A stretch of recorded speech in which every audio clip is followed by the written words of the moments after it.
Good morning, dear students. Now we will continue lesson first, diversity. In the last part, we have started India, a land of great diversity. Now we will continue this topic. जो India एक land है great diversity की, किस किस वे में ये India में diversity है हम रीड करेंगे. Linguistic diversity. Linguistic means language से related diversity. There are more than 800 languages. India में क्या है 800 से भी ज्यादा languages हैं and 2000 dialects spoken in India. India में 2000 से भी ज्यादा dialects स्पोक किए जाते हैं, बोले जाते हैं. Dialects means क्या होता है? उपभाषा. means जैसे आप हिंदी स्पीक कर रहे हो तो जो हिंदी है उस हिंदी को अलग अलग रीजन के अकॉर्डिंग अलग अलग वे से स्पीक किया जाता है. जैसे हम पंजाब में हिंदी स्पीक करते हैं, हमारी टोन अलग होगी हिंदी स्पीक करने की. जैसे हरियाणा में हिंदी को स्पीक करते हैं, दिल्ली में हिंदी को स्पीक करते हैं. अलग अलग रीजन के अकॉर्डिंग अलग अलग वे से एक ही लैंग्वेज को बोलना, उसे हम क्या कहते हैं? Dialects. Out of which about 150 languages are spoken by a fairly large number of people. जो 800 लैंग्वेजेस हैं इनमें से 150 लैंग्वेजेस जो स्पोक की जाती हैं बाय अ फेयरली काफी लार्ज नंबर ऑफ पीपल. काफी ज्यादा लोगों में ज्यादातर जो 150 तक ही लैंग्वेजेस स्पीक की जाती हैं. The constitution of India officially recognises 22 languages. जो इंडिया का कॉन्स्टिट्यूशन है वो कितनी लैंग्वेजेस को यानी कि ऑफिशियली रिकॉग्नाइज करता है? 22 को. Almost each state has a different language. जो हर एक स्टेट है उसकी अलग डिफरेंट लैंग्वेज है. Hindi is the official language of India. Hindi India की ऑफिशियल लैंग्वेज है. Religious diversity. अब रिलीजन के तौर में कैसे देखो डाइवर्सिटी आएगी, विभिन्नता आएगी.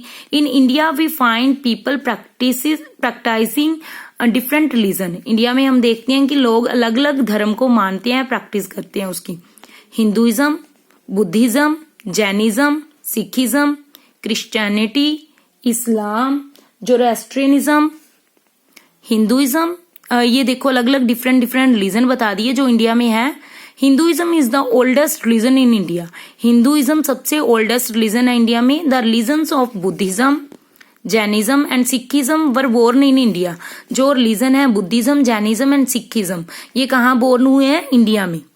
There are temples, gurdwaras, churches, mosques, stupas and gompas in India. देखो इंडिया में टेम्पल है, गुरुद्वारा है, चर्च है, मॉस्क है, स्तूपास है एंड गोम्पास. गोम्पास मीन्स क्या होता है? मठ होते हैं जो बौद्धी बनाते थे. In India people visit dargahs and church without any barrier of religion. लोग जो विजिट करते हैं दरगाह को, चर्च को, बिना किसी धर्म की रुकावट के.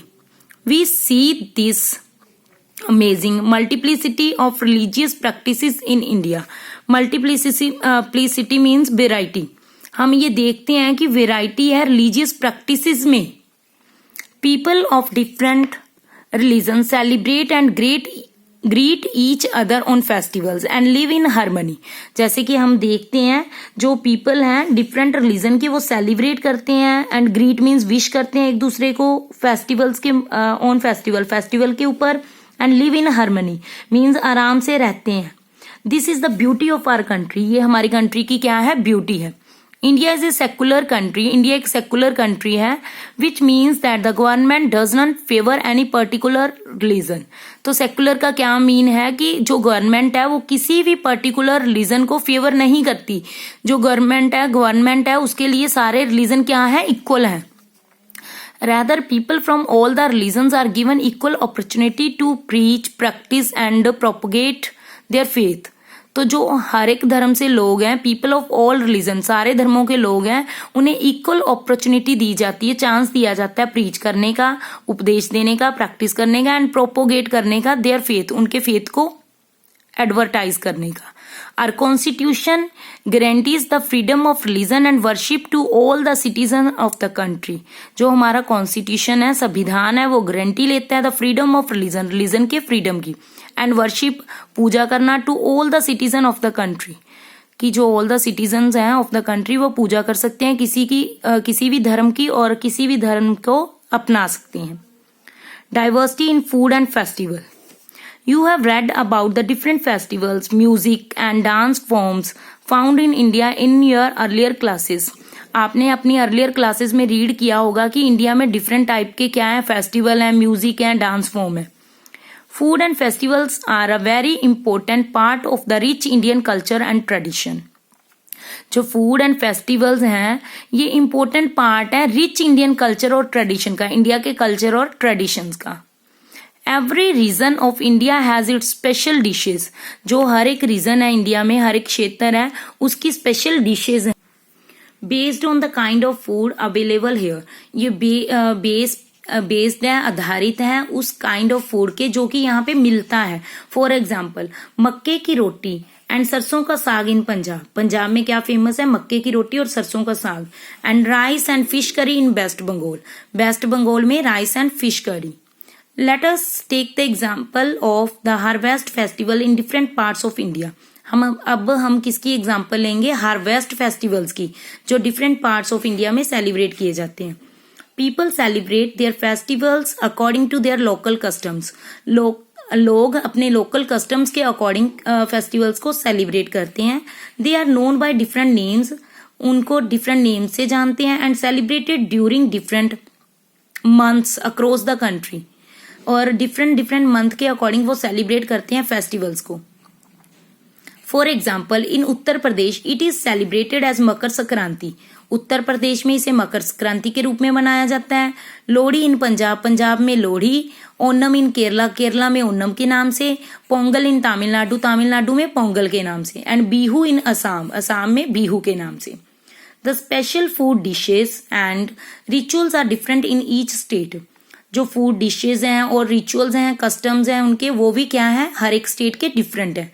However, decoration of homes, wearing traditional clothes, performing traditional folk dance and songs, cooking special dishes and using flowers and lights are common ways of celebrations everywhere. तो सेलिब्रेशन करने के फेस्टिवल को इन्होंने कॉमन वे बताए हैं। क्या है कि डेकोरेशन करते हैं होम्स की, ट्रेडिशनल क्लोथ पहनते हैं, ट्रेडिशनल फोक डांस करते हैं, सॉन्ग्स गाते हैं, स्पेशल डिशेस बनाते हैं और फ्लावर्स को लाइटिंग को यूज करते हैं, लाइट्स को यूज करते हैं। Now unity in diversity. India में चाहे इन्होंने बताया है कि डाइवर्सिटी है, हर एक एरिया में इंडिया डिफरेंट है। जैसे उनकी हमने अभी रीड किया है, linguistic diversity, religious diversity and food में डाइवर्सिटी है, फेस्टिवल में डाइवर्सिटी है। बट फिर भी क्या है, इंडिया एक यूनाइट है, मीन्स उसमें यूनिटी है। यूनिटी मीन्स एकता है। Unity in diversity, unity means एकता है डाइवर्सिटी में भी। चाहे इंडिया में लोगों का कल्चर अलग है, रिलीजन अलग है और कास्ट अलग है, फिर भी उनमें क्या है कि यूनिटी है।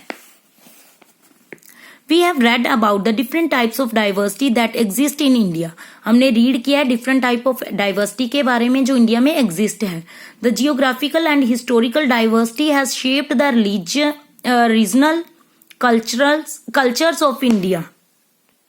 जो जियोग्राफिकल मीन्स भौगोलिक एंड हिस्टोरिकल ऐतिहासिक डाइवर्सिटी है, उसने शेप दिया रीजनल कल्चर को, इंडिया के रीजनल कल्चर को, मीन्स क्षेत्र के जो जियोग्राफिकल उनकी कंडीशन है और हिस्टोरिकल डाइवर्सिटी है उसके अकॉर्डिंग रीजनल मीन्स क्षेत्रीय कल्चर को इंडिया में शेप दी गई है। और national anthem written by Nobel laureate poet Rabindranath Tagore also highlights the diversity of India. तो जो हमारा नेशनल एंथम है जो कि राइट किया है Nobel laureate poet Rabindranath Tagore ने, वो भी हाईलाइट करता है डाइवर्सिटी ऑफ इंडिया, इंडिया की डाइवर्सिटी को। India first prime minister Jawaharlal Nehru coined the phrase unity in diversity to describe India. जो फर्स्ट प्राइम मिनिस्टर थे जवाहरलाल नेहरू, उन्होंने इस फ्रेज को कॉइन आउट किया था, फाइंड आउट किया था इंडिया को डिस्क्राइब करने के लिए। During the freedom struggle people from all regions languages and religious background participated. Freedom struggle के दौरान जो लोग थे अलग अलग रीजन से, लैंग्वेजेस से एंड रिलीजियस बैकग्राउंड से, उन्होंने पार्टिसिपेट किया था मिलके, टुगेदर, इकट्ठे। People belonging to different regions have made great contributions to the development of the country. इन्होंने बोला है जो people belonging to different region, जो अलग अलग रीजन को बिलोंग करते हैं, हैव मेड ग्रेट कॉन्ट्रीब्यूशन, उन्होंने ग्रेट कॉन्ट्रीब्यूशन दिया है to the development of the country, country के डेवलपमेंट में। All Indians are united by a strong feeling of patriotism. जो इंडियंस हैं वो यूनाइटेड हैं, मीन्स एकता में बंधे हुए हैं, स्ट्रॉन्ग फीलिंग ऑफ पैट्रियोटिज्म से। पैट्रियोटिज्म मीन्स देशभक्ति की भावना से वो बंधे हुए हैं इकट्ठे। The different cultures have united us as one common culture which we call Indian culture। चाहे हमारा डिफरेंट कल्चर है फिर भी उसने हमें यूनाइट किया हुआ है, इकट्ठे किया हुआ है, किसके थ्रू? इंडियन कल्चर के through. We are all proud to be Indians and cherish our culture and values. तो हमें क्या है? प्राउड है इंडियन होने में, and cherish our culture and values. Cherish mean जोड़ना है हमारे कल्चर को एंड वैल्यूज को। आई होप स्टूडेंट्स आपको ये लेसन डाइवर्सिटी अच्छे से समझ आ गया होगा। इसका मीन क्या है कि डाइवर्सिटी है, इंडिया के हर एक एरिया में डाइवर्सिटी है, बिकॉज अलग अलग जियोग्राफिकल कंडीशन है, हिस्टोरिकल बैकग्राउंड है, एक एरिया दूसरे एरिया से अलग है, लोगों का ऑक्यूपेशन अलग है, फूड हैबिट्स अलग है, रिलीजन अलग है, कास्ट अलग है। बट लास्ट पे फिर क्या निकलता है कि वी ऑल आर इंडियंस। हम सब क्या है? इंडियंस हैं। चाहे इंडिया में डाइवर्सिटी है बट फिर भी क्या है? Unity in diversity. डाइवर्सिटी में भी यूनिटी है, हम सब एक हैं। We all are Indians. I hope students आपको ये लेसन अच्छे से समझ आ गया होगा। Thank you and have a nice day.